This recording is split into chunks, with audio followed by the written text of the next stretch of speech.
Yo, my people, welcome back to the YouTube channel. You already know what time it is. Yannick, my boy, it's about time. Yeah, bro, I was just getting down to your intro. I didn't want that to end. I was going off. Yeah, man, let's do it. Man, it is so tight at the moment. I've got my second screen on, so let me get rid of that. That's why the sound's playing twice for me. But man, first of all, how are you? First of all, obviously that defeat yesterday, but in general, how have you been?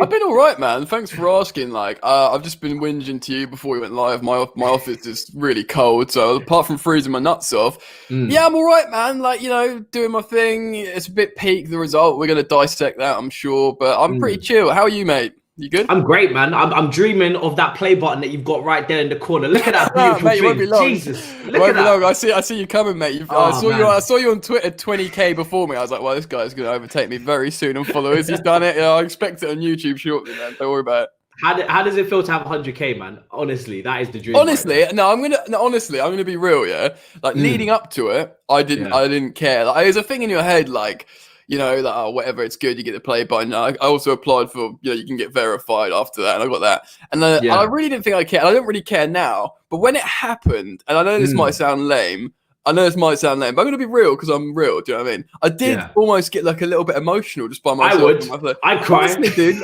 I didn't think I cared, and it passed quickly. But when it happened, I was like, so I had this moment. I was like, did it, and then didn't give a shit afterwards. It's a big thing, because it's so hard to get that because they don't have one at 10,000. And for me, they should have a bronze one. That's my opinion. They should have one at 10,000. I already know I'm gassed. Just looking at it, that's been the dream from the get-go. I've tried this 3 times now. It's coming, man. It's coming. It's everyone knows on YouTube. It's all about the views. You get some channels that have got 1 million subscribers, and they pull in probably less views than you have on a few videos. So it's legit. It's about views. Yeah, views have been a little bit tight for me recently. It's peaks and troughs. You'll learn all this, man. YouTube are messing about these days. They're playing games. Even on the live streams, they either go and monetize, not monetize. People, you know what it is, man. It's cold as well. I contacted YouTube performance team because I was like, I've had some dips recently. Where did I go wrong? I know we're going to get into the game, but this is interesting YouTube talk that people might be into. 100%. YouTube, right, is peak. I mean, it's great. It's one of the greatest jobs in the world, but it's peak because you can work really hard on your editing, your script writing, your content. If something goes wrong and views drop and the algorithm turns its back on you for one reason or another, you literally won't get an answer of why it's happened. So you'd be like, all right, I was riding high, I was getting 50, 60, 100k views per video, and now it's dropped massively. Fine, humbled, I dig it. I was getting a bit big for my boots. I'm cool. Let's work hard. Let's work hard and go back up, right? So I was into that. But then you don't know which way to work towards because YouTube doesn't give you an indication of course not. How to get the recommendations back, how to get the algorithm back. They don't tell you. It's like sacred, holy information. So you're there doing your nut and saying, I'm willing to work hard. I'm willing to grind to get back up. But I don't know which path to take, which direction. Exactly. And that's what just just leave you hanging out to dry. And the one thing I will credit them for is getting rid of those porn bots in my comments. Jesus Christ. Yeah. I'm sure they'll be back, bro. I remember speaking to you about it. I was like, bro, what are these? Why are these porn stars in my comments? Dude, they've all gone to Instagram. Look at Chelsea when Chelsea does a post. Look at their comments, mate. It's flooded. I'll have to take a look. But my boy, let's get into the game. The people are starting to crowd. They're starting to gather around now. Obviously, our first defeat on my channel personally is hitting me to its core. For you, how are you feeling? Because obviously, this is our first defeat in, I think, 17 games. We had a really good unbeaten run, but defeated Goodison Park. We're kind of used to it. I think a lot of people were saying it. I was saying it during the game. A win in the same season at St. James's and Goodison is not really realistic. It's too much. Too much, man. Yeah. So, my reef. Okay, so we were just chatting before we went on. You weren't too confident because of the historic record. I was feeling pretty confident purely because they had no Rodriguez, which, a big name would turn up against us. And they had no fullbacks. And I was thinking, at the time, I thought we'd have Pulisic. I thought, a bit of he looked like he was training okay. So I was like, right, Werner and Pulisic on the flanks, running in behind into the spaces against 2 players that aren't fullbacks, that are centre-halves, 4 centre-halves. We're going to exploit them. And I was like, man, I feel good. About this. Before the game, I was like, yes, we're playing against 4 centre-backs. Then we conceded, you might want to get into the Mendy penalty. And then we conceded via that, not open play. And then I was like, damn, we're playing against 4 centre-backs. I mean, like, my mentality shifted from like, that was a good thing to a bad thing to the worst thing. And we watched that game, man. It didn't feel like we were in it. Like it was tiresome, wasn't it? To be honest, no chemistry. Yeah, no chemistry, no combinational positive play. It was a bit like, this is just dead. Do you know what I mean? And like, I have to say as well, that lineup though, I was very happy with it. With the options considered that we had, I couldn't complain at all. No. Like, everybody that was on form got the start. Yeah. It's not like we had wingers available. And I think what you said earlier about the fullbacks being unavailable for them just completely got counterized by the fact that we didn't have any wingers. So it was kind of just like 0-0 again. Do you know what I mean? There was no advantage to them not having any fullbacks. Obviously, we start with the base. I think, people are going to speak about Mendy now, back-to-back mistakes in the Premier League in terms of coming out. I spoke about this a bit on the Byline. Obviously, that episode hasn't come out yet, but I just feel like this is him almost being so confident in his form and his ability, which he should be because he's been amazing this season, that he wants to almost take charge of every single situation, and he doesn't actually have to. Because for me, that opportunity, there's no need. Do you know what I mean? There's nothing going on. Like, I felt like the defenders had it covered, but he obviously wanted to get involved and then give away the penalty. Yeah, I like the positive. Come out or don't. I like that. I mean, the goal before that mistake, it was a bit like he was caught. He didn't know what he was doing. But this one, he was like, I'm coming out. I'm going to get that. And I feel like Dominic Calvert-Lewin, who's a man on flames at the moment, he did do him a little bit. Like, when he knocks that ball up to get it, that was good to get it up. And then to win the second ball, it was like, oh, shit. Like, fair. That was good centre-forward play. And then, it was naive from Mendy, but it was a little bit unfortunate all round. And I think there'll be a growing experience for him. I don't think either of us would be worried about Mendy moving forward. No, God, no. Go on. No. I couldn't get into our defense. Like, after the game was over, I know it cost us the goal, but I couldn't ever really get into our defense, like, Reece, like, go on, because they've been brilliant. Do you know what I mean? They've been absolutely tremendous. And the thing is that to concede one goal is not the end of the world. We still had loads of time to clean it up. If anything, it's our attackers that let us down. But I want to get your thoughts on Reece James. He's probably the only positive. So let's get that out of the way early. Let's do it, man. That's wax lyrical. Superb. I feel like I titled my video like "The Team Let Reece James Down." He was like, one of the most potent attacking threats. Superb defensively. He was always back when he needed to be. His distribution as per was good. Probably not as good as it had been but it was very good. And he was like, one of the shining lights. Superb. For me, like he couldn't have done anything better, really. I mean, I probably have, I know you're more against this later, some criticisms of the very few options we would have had to change the approach. But this is like proper captain hindsight stuff. But the back line, I'm with you, bro. James, man of the match for me. Chilwell was decent, not his best. But I just want to, I don't know if you want to talk about it, I just want to get it in quickly. Go on. This game was like a prime example of how Zuma will eat up everything in the air. I was like, Zuma again. The commentators and Zuma wins it in the air. I was like, why aren't the commentators saying, bloody hell, another one? Do you know what I mean? Yeah. Like, again. They don't hype him up. He literally got Calvert-Lewin to move across to Silva, because Calvert-Lewin in the air this season has been unreal. They've moved Calvert-Lewin onto Silva, who's going to be not as dominant in the air as Zuma. Still dominant, but not as dominant. Zuma created our most chances in that game. I think it was 2. Mad, I didn't know that. He's our joint top scorer as well. So he is having a really good season. People have been calling for him to go up front, and I'm not going to lie. After that game, there's certain questions that need to be asked. Potentially, that could be the. I mean, I'm not going to lie. There was a part of me that was hoping, knowing those stats in my head, that last 10 minutes, Frank would just throw him up front. When they old-fashioned used to dash centre backs forward, and they'd just be like, "Do you know what? Go ahead." John Terry, he used to do it. Mate, you've seen it. I don't know if Potter did it. I think what's his name? Who managed Brighton? Who went down to the Championship? Chris Potter, was it? No, did he get relegated with them? No, it was Chris Hughton. Chris Hughton, yeah. So he used to put Dunk up there at the end. Do you know what I mean? Like, it still happens. Do you know what I mean? You throw a big man up there, stick balls in the box. But when you've got like Giroud up there, who I don't think covered himself in glory in this game, you think, and then Tammy, Tammy's got his problems, but he can win an aerial duel. He's just not great at scoring headers at the moment. So you've got big men up there.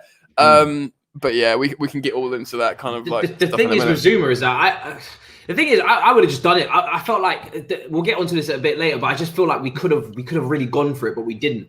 Obviously, the rest of the defense for me was just kind of just good to average. It wasn't really any standouts. I have to say, in terms of Reece James, just before we finish up on him, I personally can see future captain tendencies in his game. I can see potential there. What do you feel? Because I'd have him as the shoe-in right now. Who would you go in as your future like captain out of this young crop that's coming up? Yeah, okay, so that's an interesting question. On the pitch, 100%.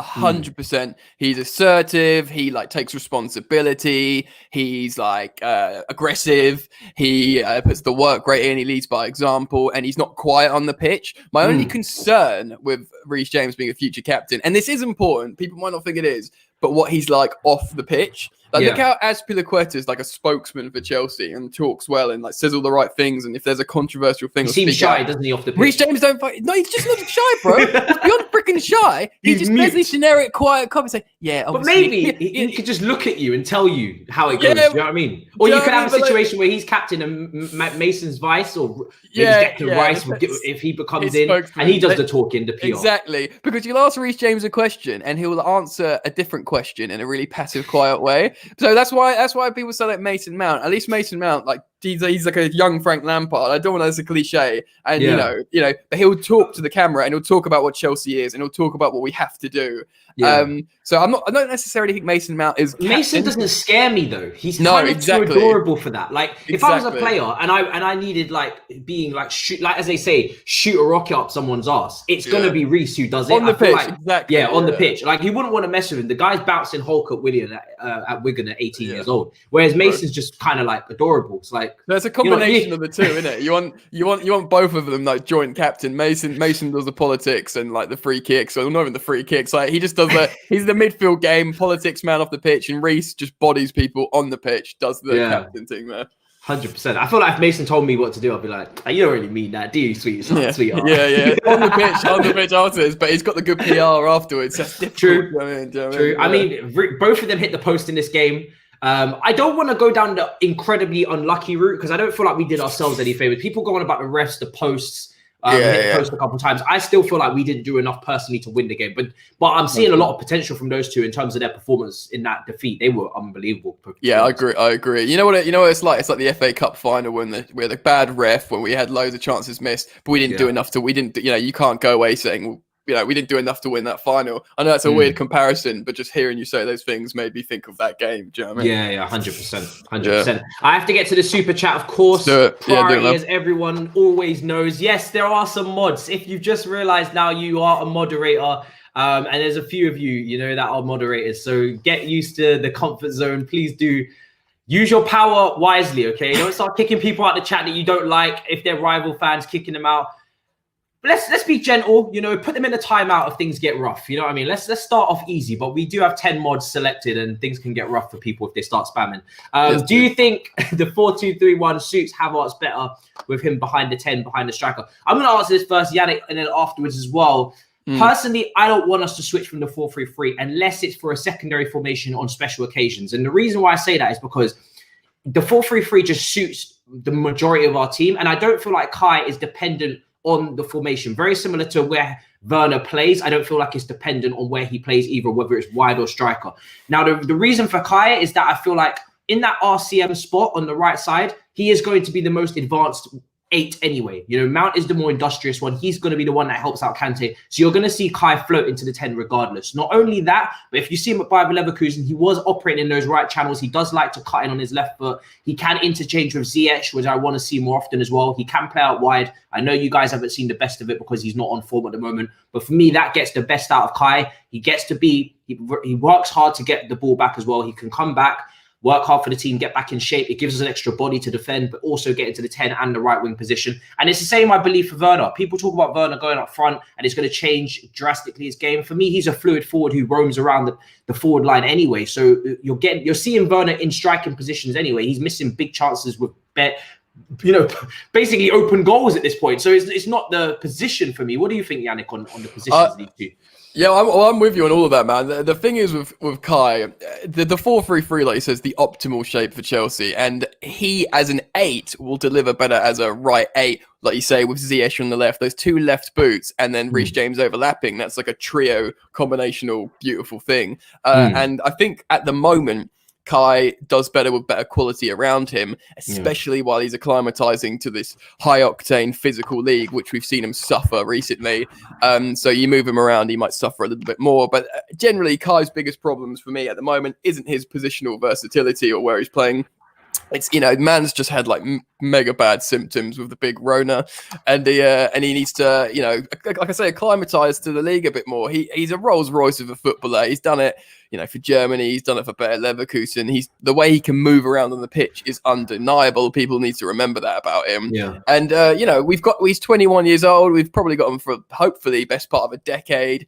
I shared like that video clip of the Tifo football analyst saying this guy is going to be one of the top 3 players in the world. Like where you talk about like 3 of the best players, he's got every potential to be one of those players. And this isn't just like, football Twitter. This is 3 of like, super excellent qualified football analysts saying we've looked at this guy. We know he's capable to be the very best. So people need to be a bit patient with him. And on the 4-2-3-1, just to stop my ranting here, it will work if we play some smaller teams when you're allowed a bit more creative freedom to roam.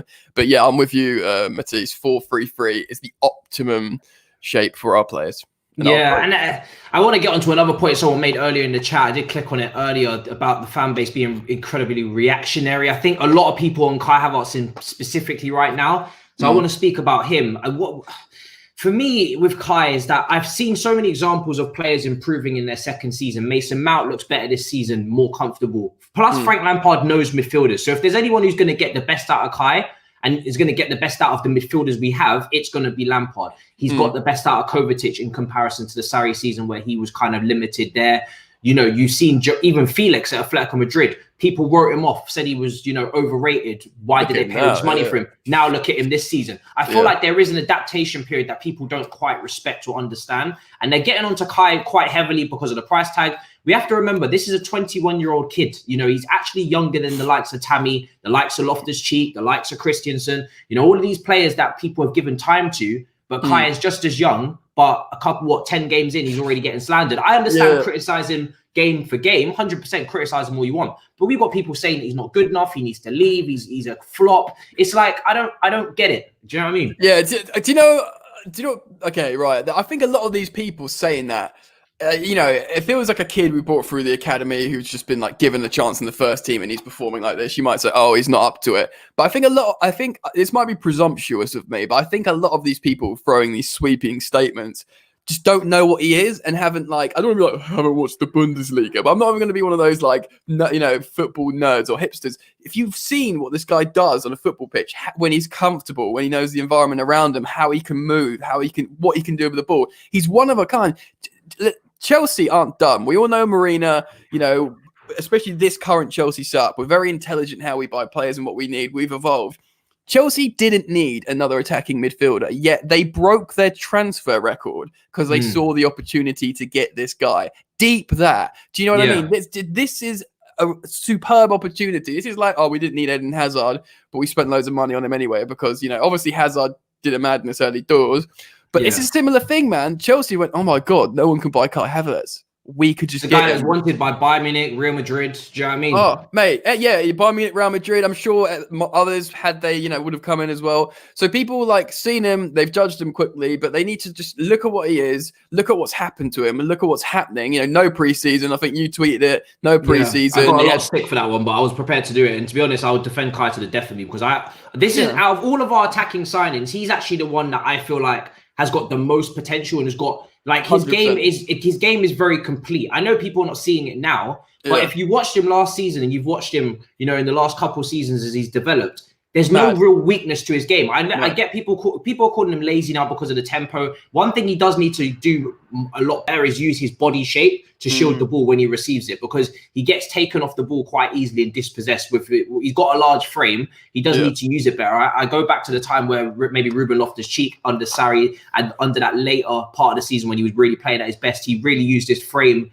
very well to turn opposition and start counters. And I think we didn't see that at Loftus-Cheek from the first couple of years he was breaking into the Chelsea team. Took him a while to understand how to use his frame. Same way Tammy needs to understand how to use his frame as well, going up for headers. These are all young players who are, slender, quite tall, quite lean. They need to understand how to use their frame and maybe even fill out a little bit. But with Kai, there's so much in his game. There's like, for me, Lampard knows midfielders. If there's one manager I'm not going to question when it comes to midfielders, is Frank.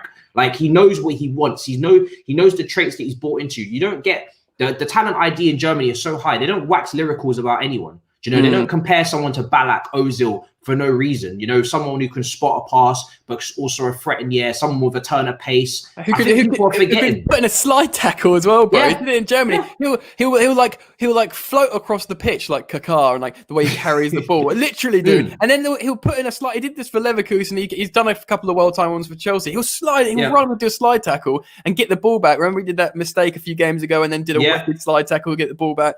He does it all. He's like cultured and light and floaty, but he will do this. He can do it. I understand. Let's not get it twisted. He had an awful game. Looks like he was shook. He was getting bodied off the ball. He didn't release the ball quickly. There's no excuse for that. Well, we can say that. I mean, there is an excuse for it in terms of the greater context of things. But people need to recognize what he is. And if you're a Chelsea fan, look at this talent. Look at this baller. Let's nurture that, because this guy can be the best in the league. No cap. Seriously, he could be the best player in the Premier League. And why would you want to hate on someone who's not playing well right now, but could be great? My thing is as well is that we signed 6 players for the first team. How can you expect all of them to just flourish immediately? We've kind of been spoiled in that regard. Chilwell, Mendy, Thiago Silva, Ziyech got a great start. Is it not normal that a couple of them just didn't quite get up to the start? And also. Yeah, and also if you say out of the attackers, who's like ready out the can and good to go? Ziyech, he's 27 years old. He was killing it in the Champions League. He's in his prime. He's not so surprised that he's just doing well straight away. Yeah, he's 6 years younger than him. He's probably a little bit more shy. Like, Ziyech has this like arrogance that Kai doesn't have. So yeah, it's just a bunch of reasons, man. Yeah, I have to read out this super chat here. Havertz plays like he's 45, playing in a testimonial. He's a jack of all trades, master of none. At least Felix has a set position. Felix doesn't really have a set position, actually. I think a lot of people have been speaking about Felix as this hybrid between winger and 10 and striker. Very similar to like a Dybala. Do you know what I mean? I think only it's easy for you to say in hindsight, Felix is now, at least Felix. Last season, you would not have heard a positive word about Felix. Made the wrong move. Should never have gone to Simeone at Atletico Madrid, this, that, and the third. And for me, Kai Havertz is just going to be another prime example of that. I've got so much faith in what he has. Out of all of our attacking signings, he's actually the one that I have the most confidence with, because with him, I see a variety of weapons. Like, he hasn't just got a few tricks. He's got nearly all of the tricks. Like you say, a jack of all trades. Well, he will be the master of some. Don't you worry. Yeah, and Felix said, Felix had an underwhelming, to say the least, first season. Like, Kai might have a much better first season than Felix still, and Felix cost like 40 million more or whatever. So let's chill on that. Do you know what I mean? 100%. I think, and the thing is about yesterday's performance, I don't think anyone was good apart from maybe Reece, Zuma. Like, everyone kind of was dispossessed. Everyone was kind of playing poorly. Werner, we'll get onto in a minute as well, didn't have the best of games. So I don't think anyone played particularly well. So it's very interesting to see that it's really just Havertz's name that's floating about. Maybe because he cost the most, I don't know. But like I said, with Kepa, Havertz didn't actually, he's not the person that paid the money. You know what I mean? He didn't put his price tag on it. And I gave Kepa one whole season as well. It was only really November in his second season when I seen the stats and I was like, yeah, this guy's not going to be good enough for us. But I gave Kepa the whole season. For me, personally, this is just a rule, Yannick. How do you feel? But when someone comes from a new league, I always give them the first year. Yeah, bro, especially if they're young, bro. If they're young as well, Drogba 1 or 2 seasons, and I don't know how young. Drogba wasn't that young, was he, when he came to Chelsea? He can't have been 20. 24? So he's a few, so it's a bit more like Werner. Definitely older, 100%. Yeah, 100% older. He had all sorts of problems, Drogba, and look at what he became. I'm not going to say it's a different comparison, but you've got to give them the first season, especially if they're young. Do you know what I mean? Like, so whatever. Like, we're still early doors. We're not even like a third into the season. He's scored a hat trick. He scored like a couple of goals and assists. He's had some brilliant little skills. He's had a bad game, and it's in exceptional circumstances in the Football League. His new country. He got the disease, bro. He was really, really ill. We know what happened with Pogba as well. It's just, you and me could go around in circles here, mate. But it's just, it is beyond reactionary to judge him, especially when this guy hasn't just come from nowhere. He's come from 2 excellent seasons in the 3rd best league in the world. And he's being recognized as someone who's got so much to his game. And you can't, let's talk again in a year's time from now. Do you know what 100%, I mean? That's 100%. If you haven't seen any development over a year, then fair enough. I think people's argument will hold a bit more weight. Someone here saying that just because Frank Lampard was a good midfielder doesn't mean he can improve midfielders. Well, if there's anything he is going to improve, it's going to be the midfielders, right? Because that's literally his game. We see the defense. He needed help from Anthony Barry. Ruben, for me, is a poor example because he got injured under Sarri in that game. We all know. For me, that game changed his whole career in America. Like that game has just changed his whole career. I can't put down Frank. And Ross Barkley, I don't think Ross Barkley was ever really consistently good at any point. So, Barkley was all right under Frank. Barkley was. If anything, he was better under Frank than he was under Sarri. I don't understand that point either. No, 100%. And also, like, I know this is like trending at the moment from United fans and not Chelsea fans, of that clip of Lampard when he was a BT Sport pundit or whatever, when he dissected Pogba's game. And you got all these United fans going, "This is spot on." Do you know what I mean? Frank, completely says he's really talented, but this is the problem with Pogba. He wasn't the coach back then, and you got a spot on. So, I think he's got a really good, eye for midfielders, what makes him good, what they need to do. So, I'm with you on that one, bro. Yeah, and the final point in Havertz is actually very true. He actually does better in the second half of seasons. Not that he should be a half a season player, but I have to make it very clear. Some of the players that we idolized didn't perform for a whole season. I look at Diego Costa, for instance. He definitely didn't do full seasons. You know what I mean? In that title win, I'm pretty sure he did the first part. Hazard did a carry job in the second bit. He did counter-attacking. Remember Mourinho's at it? Mourinho parked the bus in the second half of the season. Hazard and Insala. Like, nobody else turned up. Nobody else. It was literally Oscar backhills against Man United with like 40% possession. And Conte as well. Possession. Yeah, Conte as well. Yeah. He started, he was like top scorer of like 11 goals. He was absolutely killing it early doors. And we were like, oh my God, Costa's going to score 35 goals this season. Yeah, and he never did, by the way. Never did. He ended like, 20 or some shit. But didn't turn up in the Champions League too much either. So I'm not trying to slam others, but what I'm trying to say is that some of the players that we look back on, in hindsight and with nostalgia, and these guys were consistent all season and they were just on form and they couldn't be stopped, bread and bar, unbelievable. No.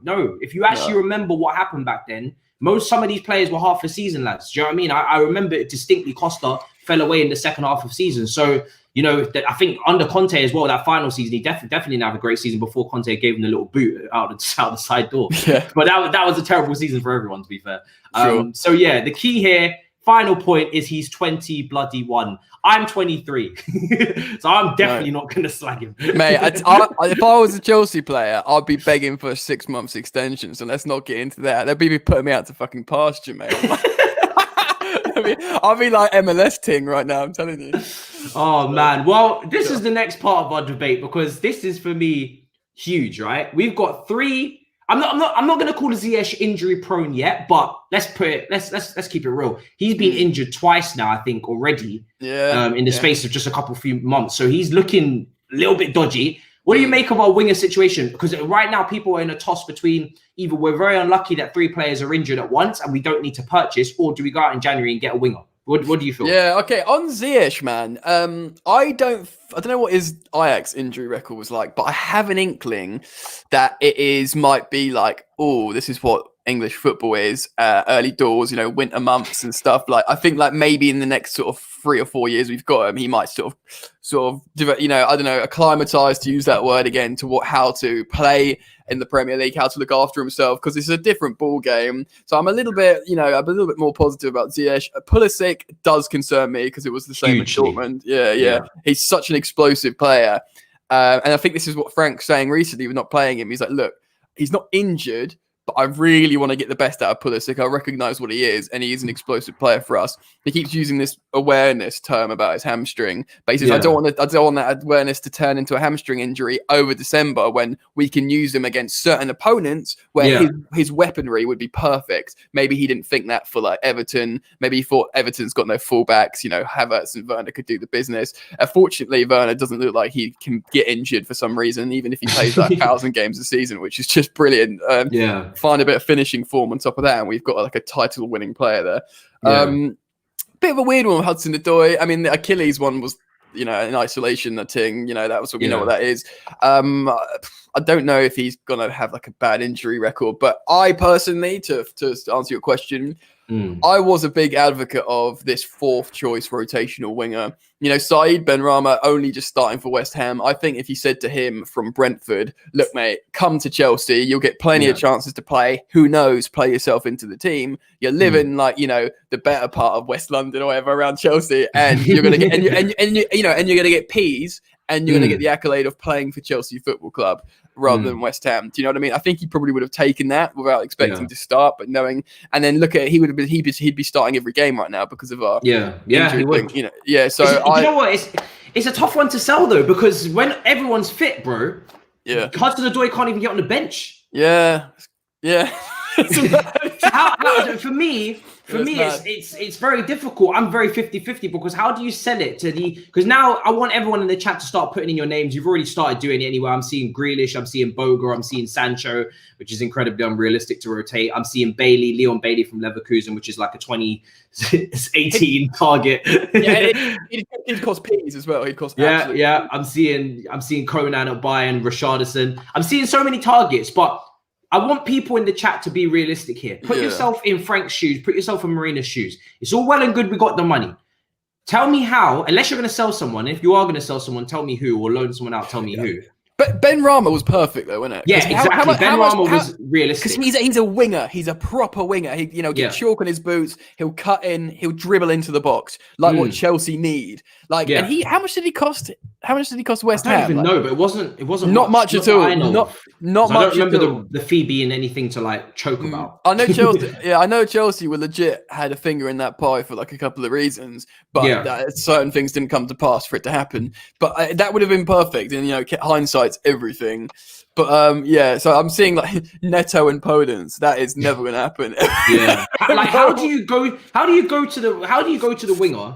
You're sitting across the table. This is real life, people. This ain't FIFA. Sit across from the table and tell them, by the way, when everyone's fit, you're not going to make the bench. And when there's one injury, Hudson-Odoi is probably ahead of you as well because he just signed a 5-year contract and Bayern Munich want to give him the 10 shirt. But then if we've got 2 injuries, then you've got a chance. Like it's just, do you know what I mean? There is, but I know people say Frank Lampard's got favoritism and stuff, but he's proven that, if you play undeniably well, you get in the team, like Giroud, and Giroud isn't like a 26-year-old winger who's like, Giroud's like, he's 34 or whatever. Do you know what I mean? So he's aging like fine wine though. But he's aging like fine wine. Legit, 30 million apparently.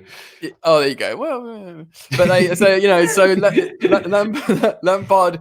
If you've come in and done a madness, if he came into like a Champions League midweek game, scored 2 and assisted, Lampard would be like, "You're in, mate." He would. Do you know what I mean? So I don't know. It's difficult to sell, but there is a prestige thing with Chelsea. Like if you say he'll back himself to get into the Chelsea team, he'll be like, at that desk, that sort of metaphorical or not metaphorical, that like theoretical desk you just said. He's sitting into the table. FIFA. FIFA. You might not play, bro, but he'll go home to his family and be like, I'm a baller.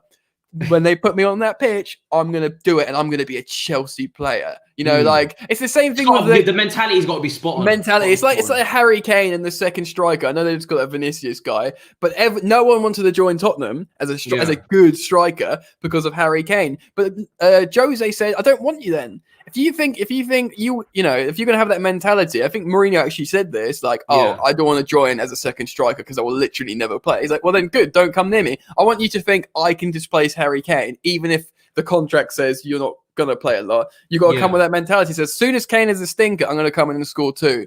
Whatever. And if Kane does get a form, I'm going to start games over him. I know it seems like a pipe dream, but Chelsea, it's not even like that for Chelsea with the Harry Kanes on the wings or the undroppables. There's a chance, Yeah. Big up Jamaica, 7:38 a.m. in the morning. God damn, my grandma would be so proud of you. Big up, man. My grandma's Jamaican. Big up Jamaica in the chat. Do you know what I'm saying? But so for me, there's a couple options I'm seeing in the chat. Would you go for a loan deal? Would you buy someone in January then? And who would be your target? Oh, that's an interesting. I don't even consider a loan deal. It's an interesting one. Yeah, it is an interesting one. I think I'd probably go for a purchase because we don't have 4 wingers and 3 are injured. We have 3 wingers. There's nothing wrong with having 4 wingers. I know people say, well, look at Werner, who can deputise on the left. Correct, he can, but he's not a winger. He can run in behind, he can run the channel, and he can work hard, and he doesn't get injured. So superb. He's great. He's a great option. But we need someone who's going to play like a winger, who's going to carry the ball out to the byline, dribble in, cut in, do stuff. Add some width to the team. Whip, bro. One-on-one. We need some one-on-one beaters, exactly men out of the team. Exactly 100%. That, man. Exactly that. And that's that, I don't know if we're going to go back to the Everton game, but that was the problem. Like, we had quality in midfield, backline solid. We had strikers all capable in their own ways, but we had no width to get in behind those centre-backs or one-on-one them. If we one-on-ones those wide centre-backs, in the back four, so it's different ball game, man. So, that's what we were lacking. I think Frank, said it himself at the end of the game. He was like, look, man, Wait, I don't think Frank went, look, man, but you know what I'm saying? Yeah, he's probably a bit more like... exactly. Right, well, that's it, man. But, I'd buy a winger. I mean, I've seen that in the chat, Chukwueze. That's a long-term people look at. I'm seeing Zaha. Would Zaha come to Chelsea to sit on the bench? Maybe he'd be... His targets, man, are really unrealistic. Yeah. But Richarlison, it's just... Oh, mate, what did Everton turn down from Barca for Richarlison? They turned down like 70 million or something. Yeah, mad. The thing is, Everton are dickheads to deal with anyway, not on a footballing perspective just, but also on a financial perspective. I remember trying to get John Stones off the app. Money can buy you stones, can buy you stones. Do you remember the Everton chant? I'm glad we didn't get him, by the way. He's absolutely awful these days. We are going to segue back to the Everton game. Brilliant transition to go to Timo Werner. He's the one playing out wide at the moment. What do you make of him? Because he's really in poor form at the moment. Yeah. I'm not worried, dude. Like, my thing with Werner, like what I just alluded to there, runs to the end. He doesn't get injured. He's lightning fast. And if you play a ball into him in the channel, he'll get after it. That's not changed. His return isn't awful. We're judging his form on missed chances, and therefore we can say he's not at his best. In fact, he's been poor. But I'm just not concerned. And I said this early doors as well, mate, like at the beginning of the season, looking at Kai Havertz. I know Kai Havertz is more to his game, and he's more of this like mercurial bit of everything. But even though when Werner wasn't scoring, I was like, he doesn't look bothered by the physicality and the speed of the Premier League. He gets bodied with the ball, he gets up, he doesn't get rattled, he can run to the end. And, with Kai will get bodied and he'd be like, what the hell was that? And then lose possession. I don't see that with Werner. Even if Werner's not tucking away these chances in terms of the open play, running in, not holding up the ball, but like shoulder to shoulder. He's not going, what the hell is this Premier League thing? He's cool with it. He's totally cool with it. And you could tell he's older than Kai for sure. Exactly. Yeah, he's older than Kai. He's a bit more mature, but in terms of he's not been rattled by the Premier League. Kai looks a little bit rattled. Werner doesn't. He is a finisher. I'm just not worried about him at all. Like I know I'm the same debate you and I just had, Matisse, about Kai Havertz. I don't think we need that with Werner because, we can see, scores goals against Tottenham. He can score, he's drilled low finishes. He'll run till the end. He won't get bodied off the ball. He's not rattled. He'll make the runs. He'll put an assist in. He's not too selfish. He's going to be fine. And I think a lot of people can say, Werner's going to be fine, mate. Especially when you've got Aubameyang and Martial out here taking the headlines for being dead strikers. He'll be fine, mate. He'll be fine. Because Aubameyang and Vardy in particular are two prolific strikers in this league. Obviously, Aubameyang not this season, but notoriously he has been. Who use their pace to their advantage, and obviously Werner's very similar. Long term, though, where would you use him? Because there's this debate of, does Werner need to stay out wide? Do we need to get a Haaland, or does he go up front long term as a lone striker? But then his first touch and his link up play needs to improve. Where would you put him long term? Because I'm not sure. So I'm not sure either. In this very small sample size that we've had, he's looked better by himself running down the middle. And if you said like, all right, we're playing a big game tomorrow against a side that also play football and therefore afford Chelsea spaces, you go, okay, let's not play Giroud because they're going to give us spaces. Let's play Werner, Pulisic, and Ziyech. You got Ziyech with a left boot, playing the diagonal into the left channel where both Werner and Pulisic run into together. They're both like occupying every part of that left channel. Like middle of the goal, left far post. They can run in behind together. Devastating. So that's what we've seen so far. in terms of his combinations and his touch and stuff, I think that's a chemistry thing with players and stuff. Like, he's really good at Leipzig. Was it with Poulsen? He played up front. Pass completion was good. Yeah, it was. Yeah, he also played in the front too, didn't he? Which is my worry. Yeah, well, he played. I think it was Poulsen. He played off. Yeah, but and everyone's like, oh, let's just get him to do that with Giroud and just bounce balls off him and like run in behind like Hazard did. But he's not like Hazard, and it's not really worked like that so far. I'm happy with him. He's been okay at left wing because he's not stopped running and whatever, fine. But in terms of getting the best out of him, I think for Chelsea, for this team, it needs to be down the middle, or maybe if we. Who knows? Like, if we played a diamond against Everton, yeah, there you go. No wingers. You don't need any wingers. We played a diamond. We've got shitloads of midfielders, so do an Ole Gunnar Solskjaer thing, and play Giroud and Werner, but say just sit them both down, playing loads of videos of when Hazard played off Giroud and say, look, just do that. I know you're not going to dribble into the box or play like that's this. The one thing he's missing though, isn't it? Is the dribbling to actually carry the ball to Giroud. And bouncing it off him and giving it back to him because Giroud's ready for it. Giroud's and your first touch has got to be on point for that, which is my minor criticism of him right now. Is his first touch has been quite poor in those tight spaces against low blocks, which is a lot of criticism for people at the moment. Is that. But that's it as well. The low block as well, isn't it? Like the diamond would have been good if there's more spaces because throw the ball up to Giroud will flick it on. Exactly. But Werner's cool with that right now. That if the ball's going to be running, if the ball's flying into a space in front of you, he'll chase that and he's fine. But and then you could pick whatever midfielders for a diamond in this. And we've got plenty. We've got so many, and that's what I want to transition to because. For me, that's the only like I said, I really like the starting lineup. I didn't really think he had much better to choose from. I wouldn't have changed formation off the bat, especially with the form we're in. And I've been calling for stability in the system and whatnot. However, when you ain't got the players. However, we don't have the players, and I feel like he could have changed shape earlier and gone 2 up front. And I think, obviously, he brought Tammy on, he went out wide. We had 3 strikers on at one point, which really just was kind of a mess. Yeah, we did that the last game as well. It's weird. It didn't make any sense. What do you think about the diamond formation potentially against Wolves? Because like you said, we don't have any wingers. It moves Havertz to the 10. Werner goes into maybe his favourite position in the front 2, maybe with Tammy keeping them mobile so they can, press out wide if needed be. We know Mason Mount's going to get the work done on the left channel, cover on the right. Maybe you have to, it is difficult because I know Wolves do like sometimes play with wing backs and that, maybe puts a lot of pressure on Reece James and Chilwell, but they are both quite athletic.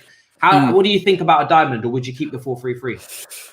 Then they're playing a back 4 at the moment, Wolves, so a diamond might work. Okay, can I quickly just say one final thing on the Everton game? On that I would have gone maybe 2 up front, and I was talking about bringing on Azpilicueta and putting Reece James, going 4-4-2 and playing Reece James in a right mid. Who knows if you could have done something to the left, maybe like Emerson as a left mid. I know he's not the most exciting. Just spam crosses. Spam. And Emerson can carry the ball into the box. He can actually dribble a little bit. You've got a back 4, you've got another bank of 4, but you've got James and Emerson. Oh, don't know who the fuck you play left back. But do you know what I mean? With a big man, little man, then something different, just come at them as a wide block. I know that's a bit Football Manager and Frank trained 4-3-3. It's something different, and I feel like we didn't throw the kitchen sink at them. They definitely got I agree. Yeah, so we're both on the same page with that. Yeah, with Wolves, it's a difficult one because they've obviously it's obviously awful what happened to Jimenez, but and it's good to hear that he's recovering and will play football again because when you go and have surgery on your skull, you don't know what's going to happen after that.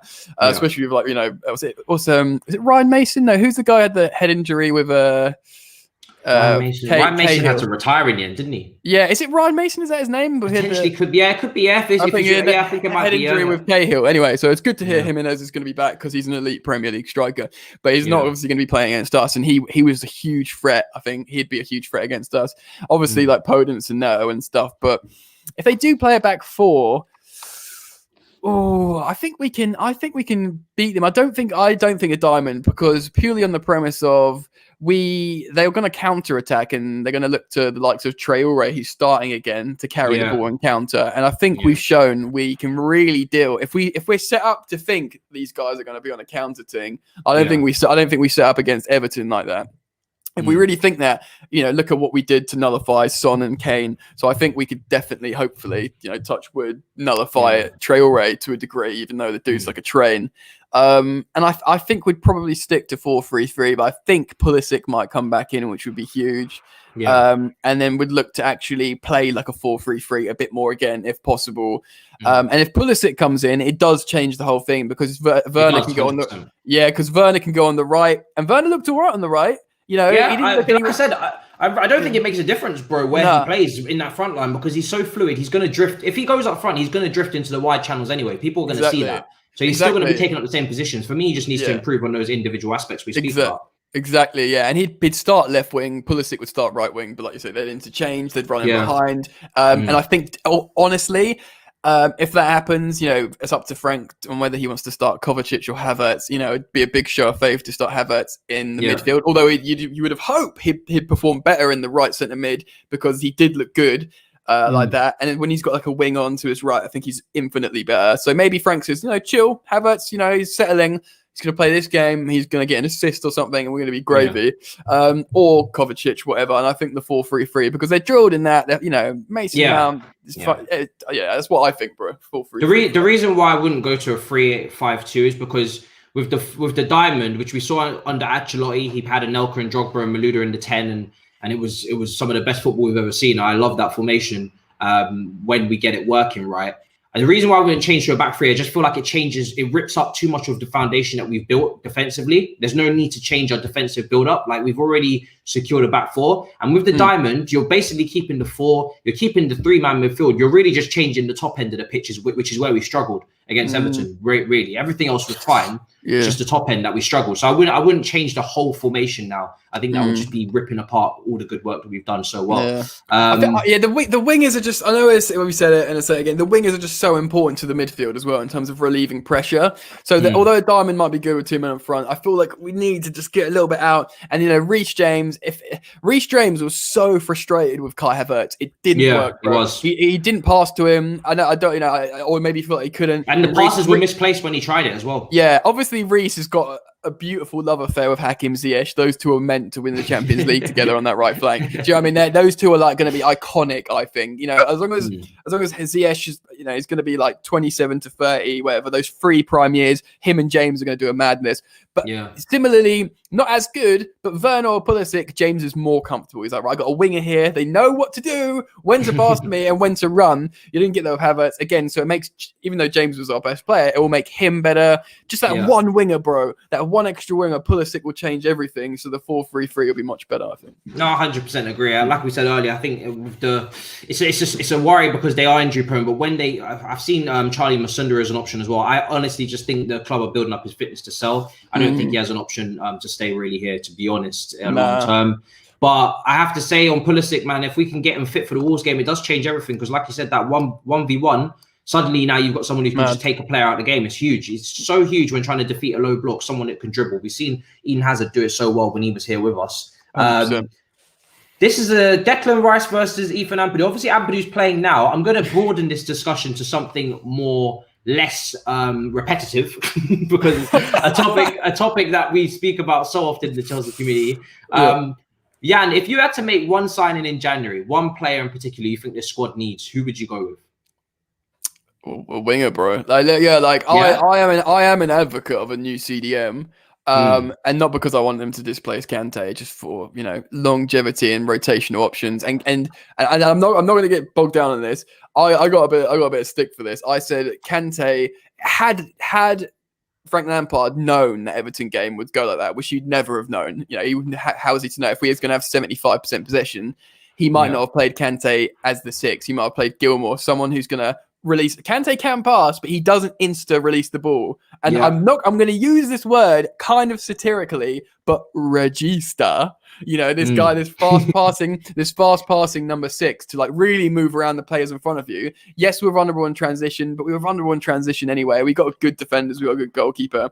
I think had we known someone different in the 6 might have done that. And maybe, a different 6 can do that. But that's long-term, man. We've got players now. Billy Gilmour's back in the team. Maybe he can deputise for Kante. Yeah. In terms of moving forwards, a January signing, A winger. Like, we can't, especially, we don't know what's going on with Ziyech's hamstring. Pulisic's a concern. We play a 4-3-3. That's when we play our best football. That's a formation with 2 wingers, bro. Yeah, I don't know if there is a formation with 1 winger, but you know what I'm saying? I don't think there is. I mean, somebody on FIFA might be able to find some sort of a lopsided formation. There is actually one. I'm pretty sure. Asymmetrical.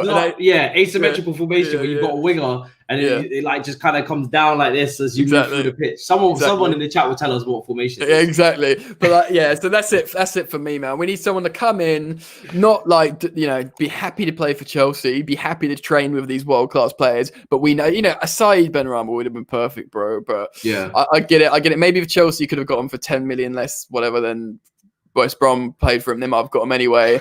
They might have really.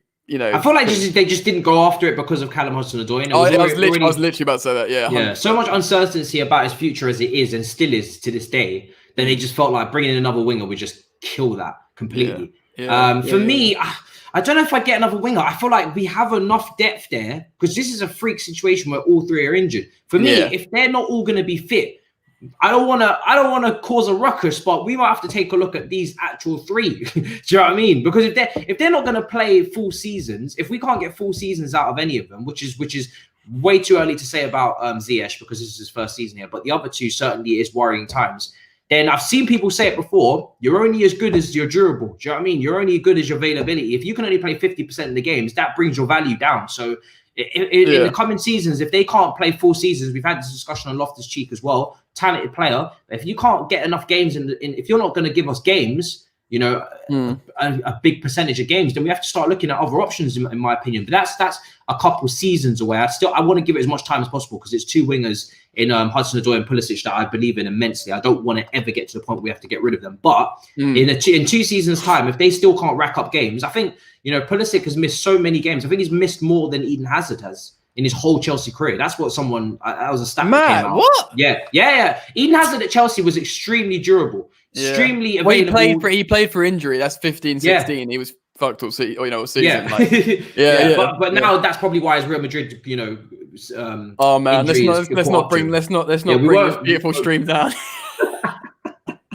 I won't do that to you. No one wants to see anybody cry live on stream. No. Fair play to the mods. There was a little bit of spamming going on from Seth. George managed to calm him down. Just take the sting out of him. Just take the wind out of his sails, George. Keep it up, man. I appreciate that. But don't be afraid to use the timeout button. You have been given that power, George. Do not be afraid. The people will listen to you. Do you know what I mean? You have been promoted, my brother. Literally, I just had to select whoever I seen from the first few streams. We had an absolute Man United sabotage in midweek with Rants and Saeed. It was absolutely diabolical, man. The whole chat, was just dragged with Manchester United fans. It was an absolute fiasco. That must have been difficult. You fighting the Chelsea courts by yourself.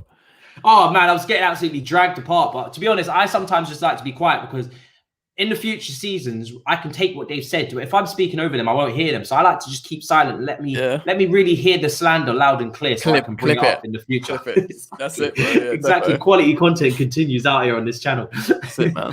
The slander was ridiculous. So my bro, as we come towards the end, obviously last maybe like 15 minutes for you, for us, let's get on to Sancho because this 2021 hashtag. I'm taking this. I know I'm really going to do that. So we got 2 players at Dortmund, and this is just a fun game. Sancho and Haaland. They keep getting spammed in the chat.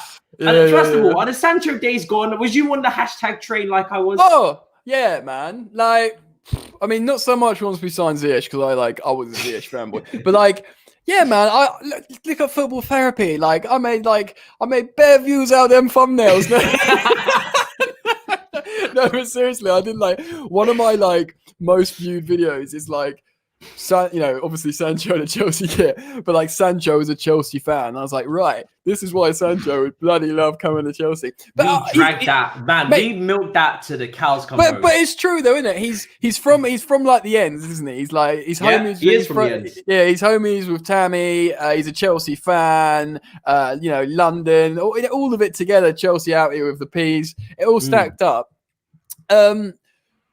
Yeah, I mean, the thing is, he wanted to go to Man United, right? And that was like because he wanted to come back to England. He was like, "Look, 100%. I'm in." He's like, "Look, I've done my thing out here. I'm a big thing now. I'm like, I'm a trailblazer in Germany. I've 2 good seasons. Everything's. I'm in the. I'm always going to get called up for England now, bar like a disaster. So that was like check for him. And I think he.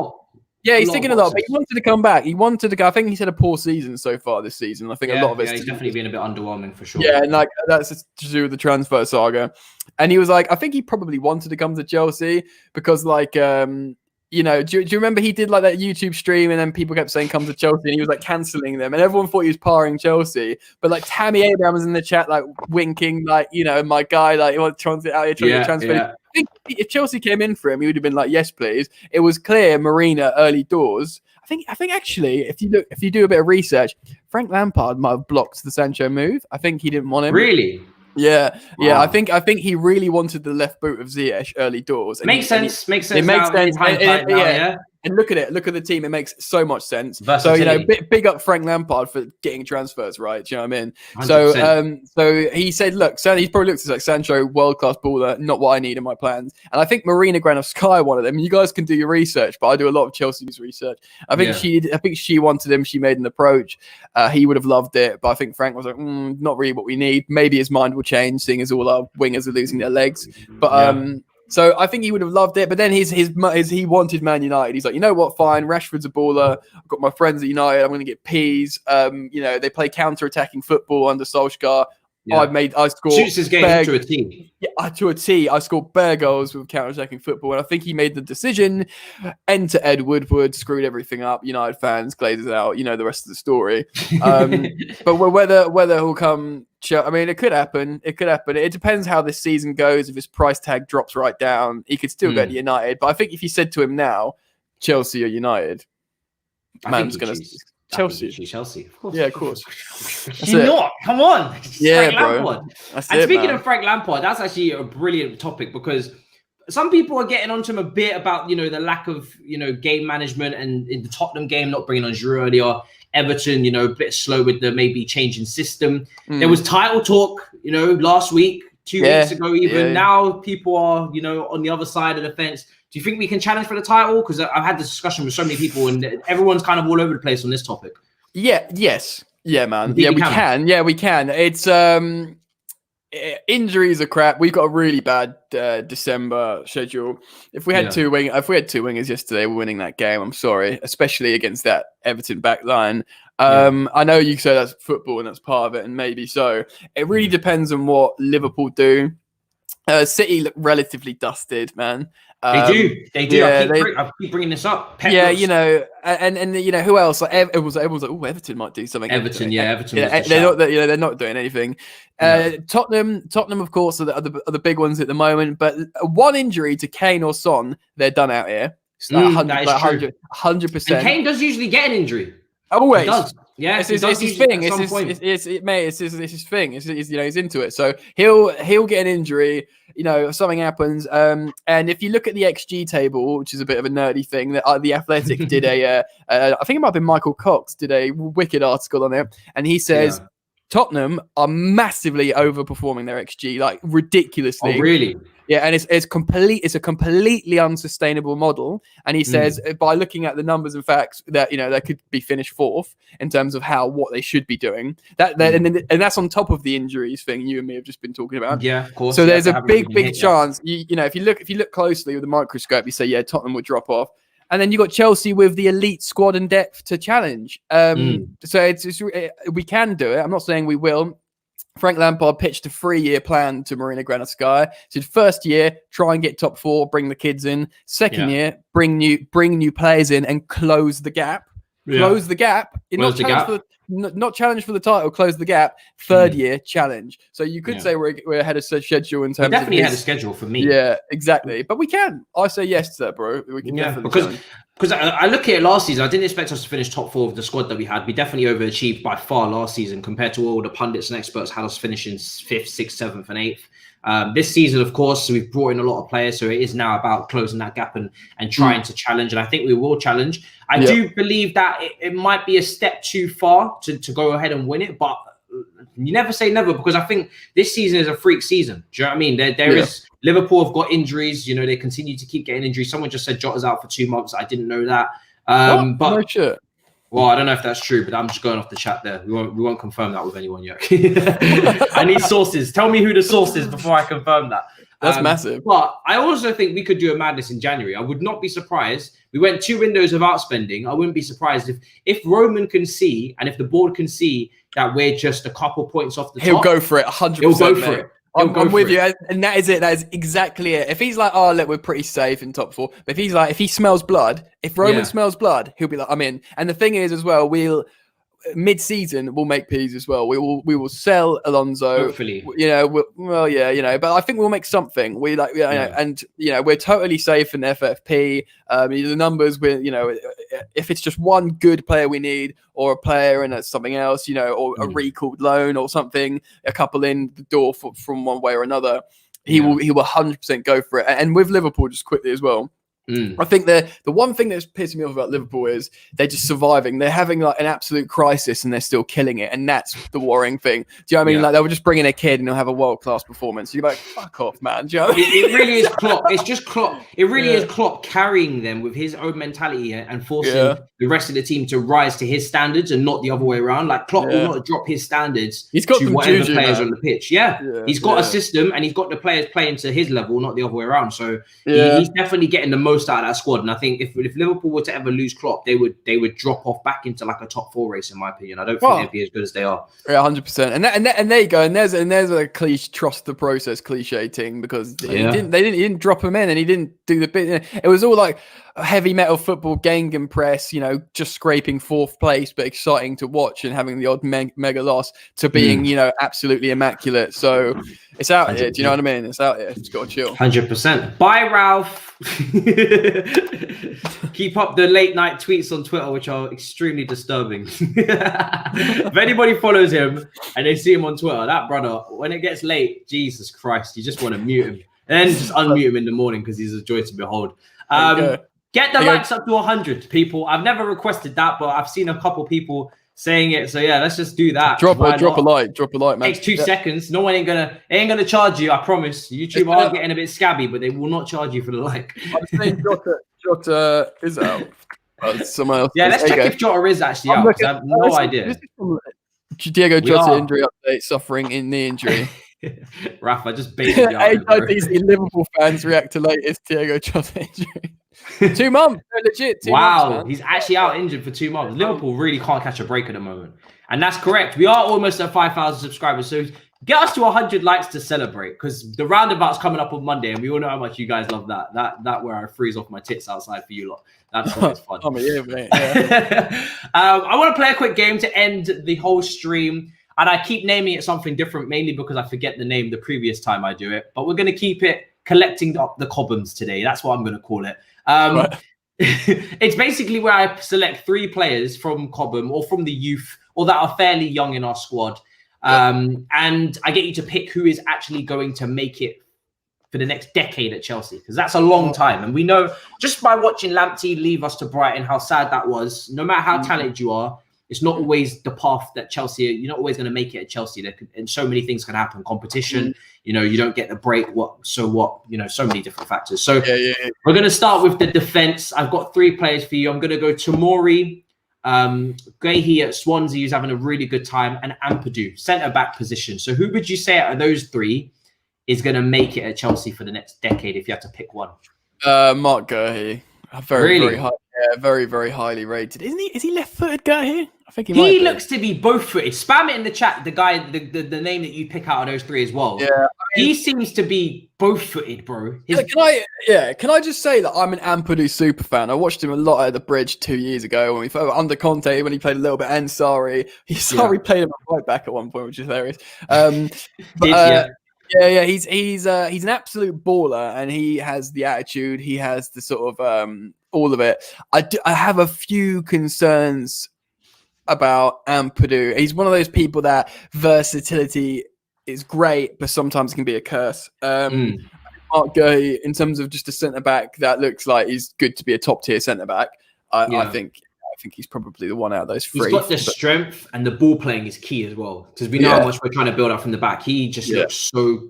And he's not done anything wrong really as well. He's just doing it out here. So I think probably. Out of the three, Tomori worries me the most. I can't pick between the other two too much, although I probably edge Guehi just because Ampadu's now been with the first team quite a few times and still hasn't got the look in. But I'm still quite confident with him. I think Tomori, the fact he's in the squad is actually the fact that makes it even more worrying because he's here now.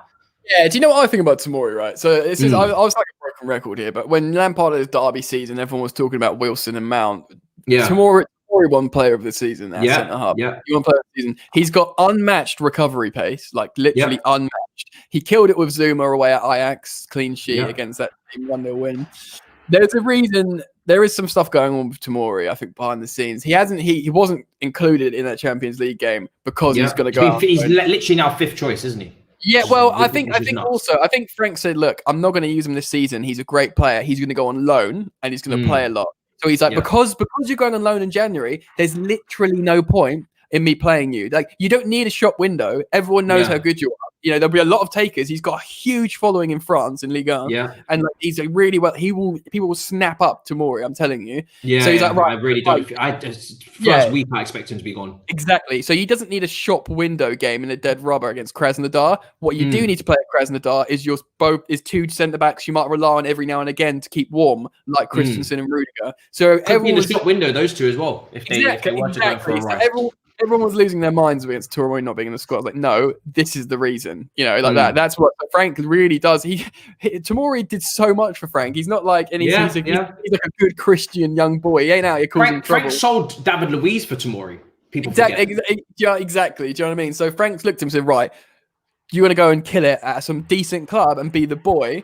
And because you're not going to feature for me, there's literally no point of me playing you at the moment, risking injury and not giving opportunities to someone else who I have to rely on later. So that's why I didn't play him. That, you know, Tomori's still young. He could kill it. Do you know what I mean? It's strange that he didn't take the West Ham loan because the West Ham option was there for him on the last deadline day, I believe.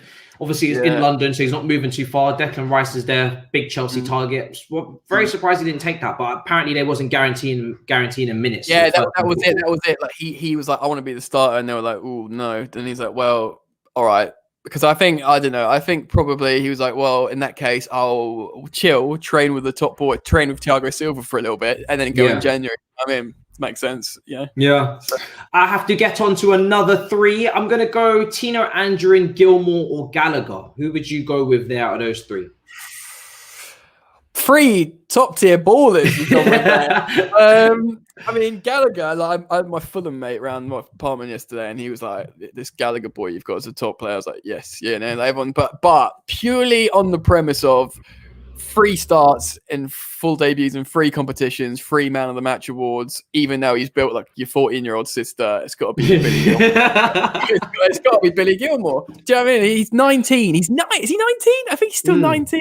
And he's, I believe so, yeah. Champions League debut, man of the match. Premier League debut, full debut, man of the match. FA Cup full debut, man of the match. You just you can't argue against those credentials. Tino Andrew, and he looks built to be a specimen and a really forward-thinking, technical, attacking, strong footballer. Gallagher, again, speaking for himself in the Premier League. Gallagher could be whatever he wants, maybe. Do you know what I mean? So, but in terms of what we've got now, what we've seen, it would be dumb to say anything against Gilmour, I think. 100%. I have to agree. I mean, I think Gilmour for me I think if Barcelona had Gilmour, like, they would love him, cherish him. You know what I mean? Like, he is that type of player. I can't believe that he's Scottish. Like, he doesn't look like a Scottish player. Do you know what I mean? But he does get stuck in as well. I'll tell you what, mate. Back in the 70s or 80s, Scottish football, they had way back in day as well. Like when football was like a different game, the culture of footballers came from Scotland. Do you know what I mean? There's that show on Netflix, The Game, when they talk about the FA Cup in like the late 1800s. All like the culture footballers from Scotland came to London and changed the game. Like so it's funny how like things make full circle. But they've got some like great like technical like Italian footballs in the 90s. You know, there was a time Scottish footballers had their time for that kind of thing. That's so mad to think about. Obviously, Kenny Dalglish and players like that as well. Exactly. Do you know what I mean? So Billy Gilmour's the one thing, man. Mad. Well, guys, apparently we're 3 likes off 100, so let's not ruin the party. There's 151 of you here. It only takes 3 people not to be stingy. Come on. I'm not trying to sell you anything. I'll make it 2, Matisse. I could just like it on my own accounts, but I really want to put the people to the test. There you go. I want to see how much they love me. How much do you? 102, there you go. I am good. Oh, thank you so much, Jan. Jan's just got like 3, 4 accounts, just like topped us up. Fantastic. I am good, bro. Thank you so much. And the last one I want to do is attacking. And this is even more difficult, Jan, because they're all seniors, but they're all relatively young. And what makes it difficult is A, competition for the position and how cutthroat it is. And B, the injuries that we're seeing. Pulisic, Hudson-Odoi, or Tammy Abraham. The most fit one, which is Tammy, is the one where his position at Chelsea has never really been nailed on. You've had Drogba having to fight off Torres, Shevchenko, everyone under the sun, really. Yeah, it's freaking hard, man, because my instinct is Pulisic. I love Hudson-Odoi. Again, I was on like Hudson-Odoi mega prop. I was at Stamford Bridge in the Europa League when he scored his first goal and assist, but standing ovation. Love him. Pulisic was talismanic for us last season. If he didn't get injured, and we like wouldn't even be a discussion. Wouldn't even be a discussion. He was in the team all season and he kept his form. And FA Cup final, he didn't get the hamstring. Who knows? We might win. He might be like PFA nominated or something. I don't know. Maybe it's too much. Honestly, this season he could have been. He could have been that guy. Certainly young player PFA nomination. So that's probably a bit more realistic. That good. But you have to caveat that with your question of injuries and that, which makes it so difficult. Tammy, I like Tammy. Tammy, no matter what people say, he's developing. His game has developed. His game's developed this season. He's for. Okay, I'm not going to be the man banging goals all the time now. If I want to stay in this team, I've got to find a way to help Werner score goals. I know he linked up beautifully with Havertz against Bond in the league, but there was like great dummy. Really showed good intelligence there to let that go. He's like, I'm gonna hook up these Germans basically and like try and make myself look like a new player. So he's got that in his game. He's frustrated. He's been poor as well, but I do like Tammy. I want him to stay, and he could be a big player for us for a long time. But in terms of explosive, built for the Premier League, as much as I love both the Cobham boys, I'm going to say Pulisic, man. Yeah, well, I can't. I'm going to agree, but that's in the hope that Pulisic stays fit. Like we are saying in the chat, if he doesn't stay fit, then it's worrying times, because I do feel like Chelsea will be cutthroat and ruthless with this squad if there's issues. Yeah. The final mini topic, which I really don't want to skip over, I'll give it 5-10 minutes. Because the people asked this question earlier. It was a really good question, and I regret not asking it myself. It's the one thing I didn't have in my head planned out for the live stream. Does Chelsea's record against top 6 opponents this season worry you in any way? Because it has been poor. It has been poor. No, and I'll tell you why. We know Frank Lampard's team can mix it with good teams. We did it against. We beat. If you look at all this, we beat loads of Big 6 teams last season. We beat we did Tottenham. We did a double over Tottenham. We draw and a win against Arsenal, although that draw was probably their greatest victory of last season. Bar the cup. Man City, we beat at home as well. Yeah, we beat Man City. We gave Liverpool a game. We beat them in the cup, knocked them out of the cup, but we also gave them a game in the league and the Super Cup. We looked good against them. So we show we can mix it. Actually, what's happened this season is Frank Lampard's developing as a coach, and he's looking at the long term, and he's setting up a bit differently against the big teams, saying, right, you just don't lose these games. You win the other games. You don't lose against United. You don't lose against Tottenham. You set up defensively, have things gone differently. We would have got those 1-0 wins. We hit the post a lot. We've got missed chances. Werner missing a couple of sitters. So we're doing the right thing. And I think Frank's just thinking a little bit more strategically, like the intelligent man we know he is, and thinks, right, how can I long-term close the gap? Let's look at the season. I've played title-winning seasons or good seasons. What have we done? Let's bring a touch of the Mourinho in here. Let's bring a touch of that. Don't lose the big games, but we've shown we can mix it with them. So I don't think there's a cause for concern there. And we have a few big wins. We've beaten. I know Sevilla was heavily rotated, but we were too, and that was the biggest loss they've had to an English side at home. They don't lose at home, that team, yeah, they don't lose at home. They always body English teams. Lopetegui's doing really well with them, and that's a big win for us for our B team. We've shown we can mix it. I don't think it's really a concern. It's more of a Twitter banter from opposition fans that are languishing beneath us, and they're trying to just find some way to cuss us, really. Yeah, I have to agree. I think last season we showed that we can beat big teams. We showed we can mix it with them, and this is a much better squad. So I think it's just going to take time. Do you know what I mean? I'm not too worried about that. What I do want to see is an Arsenal win again on Boxing Day. That there. I know they're not really technically a big team with them sitting in 15th, but it wouldn't be a good look losing to them right now. It would be a terrible look, especially how they're playing this season. It would be an awful look.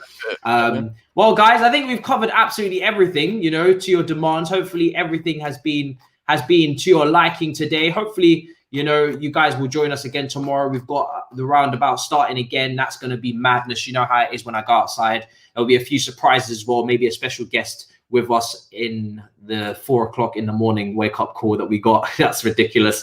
Yannick, my bro, please plug away. Let them know where to find you. If they don't know where to find you, I feel like they're living under a cave. But if they don't, tell them where. That's it, man. Football Therapy on YouTube. If you want a bit more like personal style, I do vlogs on Jan's yard, my side ting. Side ting, Jan's got a slide bitch. You probably see him on Twitter anyway, but that's it, man. I'm hanging out on YouTube.